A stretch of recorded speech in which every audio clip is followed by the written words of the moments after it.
Greetings. My name is Vanna Mayfield, and I am in the iTech EDS program at Kennesaw State University. I have been a high school teacher for 14 years, and I am currently in Gwinnett County School District. I am the content leader for U.S. History, and I provide digital tools for my department. My journey began in a school that was technology driven, but did not provide the proper training for help for teachers to use these tools. So I dedicated my teaching career to ensure that I learned how to use different digital tools to share with my students and colleagues. This is the reason why I entered into Kennesaw's iTech program.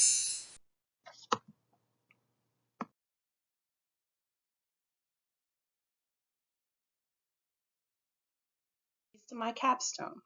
The main focus of my capstone is to increase students' proficiency in social studies through the use of digital tools. The different digital tools that was used were Google Sites, Nearpod, Quizlet, and Quiziz. Students in the 11th grade are required to take a history writing exam they must pass in order to graduate from a Gwinnett County school. The problem we have faced in our school is we have a high population of ELL and special needs students who struggle with content and writing. There is a need for the U.S. History team to use a different strategy and different tools to help move this population of students from a beginning or developing level to proficient. Therefore, the question is what strategies and different tools can help them reach this point? My capstone plan took place in different phases. Phase one involved creating a one-stop digital shop for teachers to use to help students learn the U.S. history content. The plan for this one-stop shop was created in Google Sites, where students would have different modules to complete.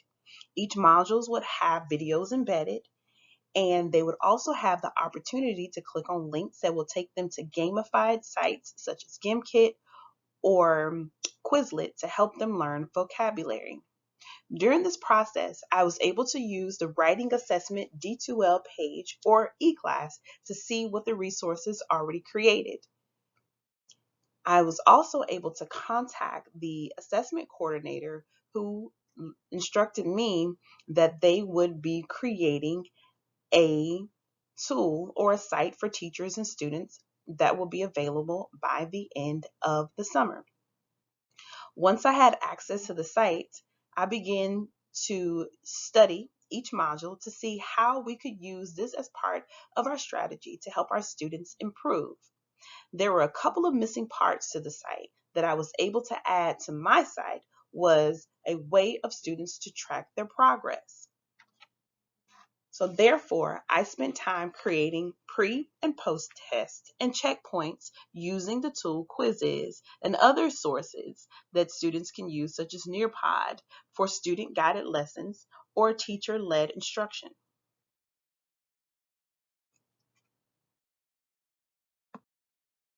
Phase two of the capstone plan involved meeting with the U.S. History and Language Arts teachers to discuss the shared vision, and also to discuss the problem and need to improve proficiency for our ELL and special needs students. During the meeting, I was able to introduce my plan and hear thoughts of both the U.S. History and Language Arts team. The plan was to have the Language Arts team to also implement this plan. However, some teachers agreed, but many veteran teachers opted out and agreed to only use the tools that they've been using for years that they've had success in. This was one of my first problems within my capstone plan was scheduling conflicts with the language arts team and other teachers and planning differences. Therefore, many teachers opted out. However, the U.S. history team was able to meet regularly and discuss what we wanted to do.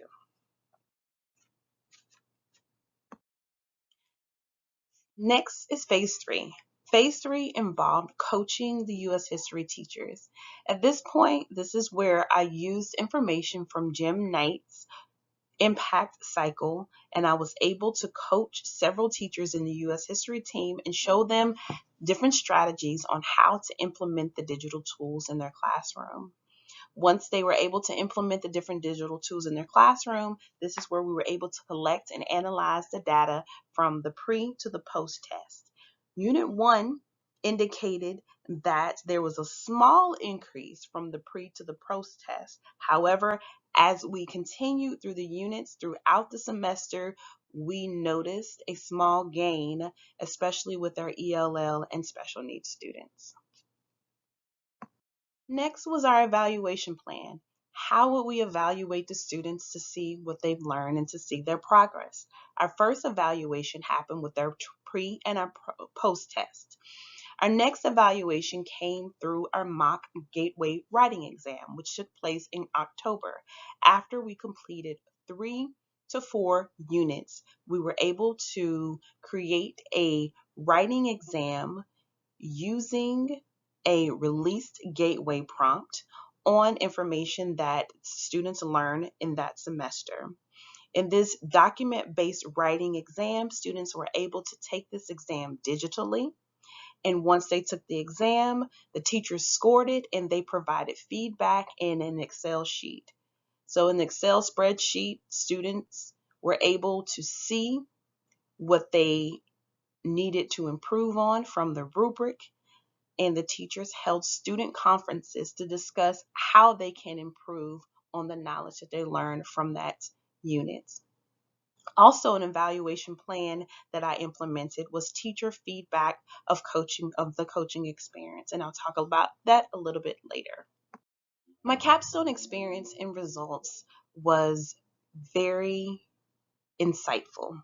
I had allowed me to be able to coach teachers on how to use these different tools to help students learn and improve when I was coaching some of the teachers and giving them some research-based strategies on how to create small group learning, how to create student-centered learning, and use concept mapping to help the students use the information that they learn from those digital tools and put them together and connect them from unit to unit.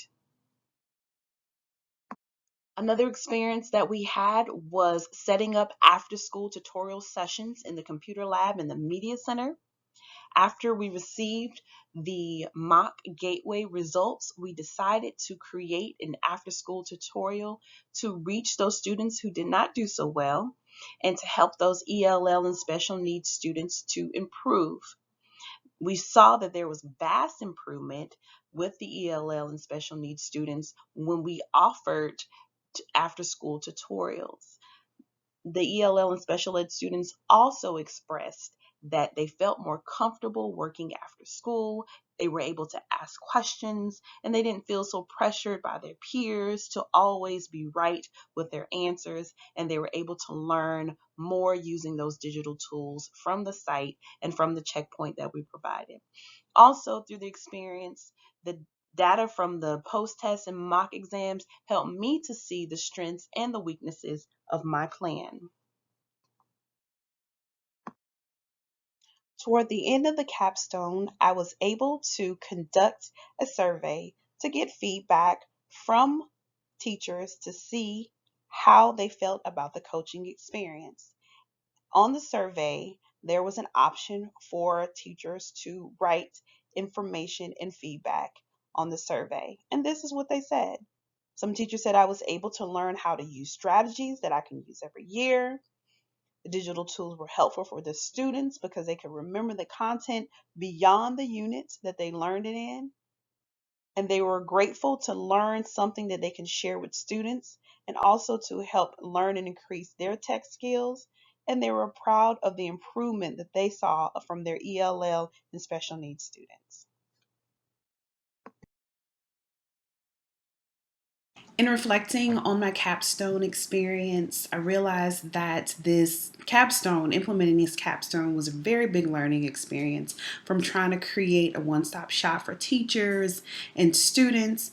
And then the biggest challenge was trying to engage students after they came back into in-person learning from being digital students from the previous year.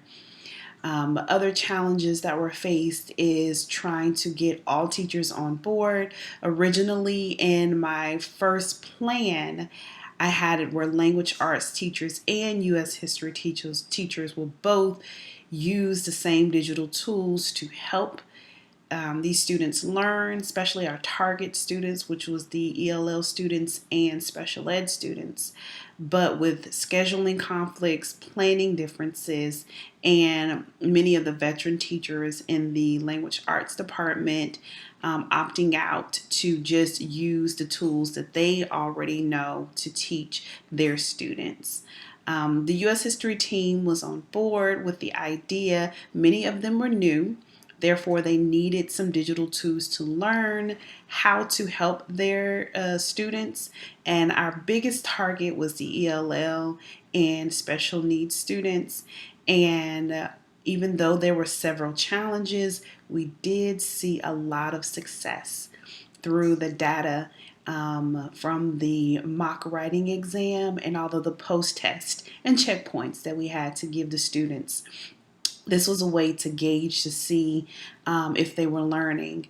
We got some really good feedback from students. At first, they were a little bit hesitant in their participation, but once they realized that these digital tools are similar to the tools that many of them may have used during digital learning, or these were new engaging tools that they were able to use and also collaborate with their peers. A lot of students were excited about collaborating because they had that moment where when they were at home learning digitally, they did not do a lot of collaboration. So this was an opportunity with some of the tools in Nearpod and Quizlet.